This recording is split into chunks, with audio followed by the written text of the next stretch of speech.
Hello મિત્રો, JD ઓટોમાં આપનું સ્વાગત છે. મારી પાસે આજે એક સીબી સાઇન હોન્ડાની 2015-16નું મોડલ આવેલું છે. એમાં એક ફોલ્ટ છે.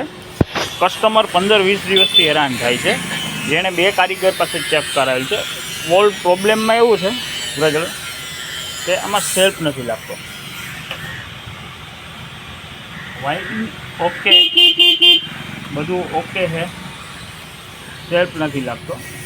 જે કસ્ટમરે આમાં હવે આ ગાડીમાં ફોલ્ટ ચેક કરતાં બેટરી નવી નાખેલી છે, સેલ્ફનું રિલે જેન્યુઇન નાખેલું છે અને આપણે વાયરિંગ આખું એનું કમ્પ્લીટ ચેક કરેલું છે.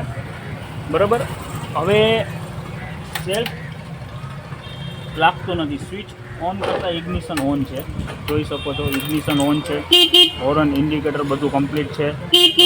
સેલ્ફ સ્વિચ દબાવતા સેલ્ફ લાગતો નથી.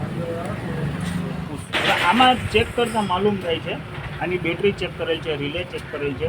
એક આ 2 પિન રિલે આવે જેનું કામ હોય છે સ્વિચ દબાવતા આમાંથી ડબલ સર્કિટ થઈ અને સેલ્ફ રિલેને પાવર આપવાનું કામ કરે છે. આનો ફોલ્ટ છે. હવે મેં બજારમાંથી વેરોક કંપનીનું 2 પિન રિલે લીધેલ છે.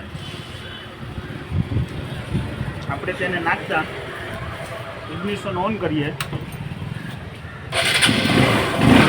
Okay, fault problem solve.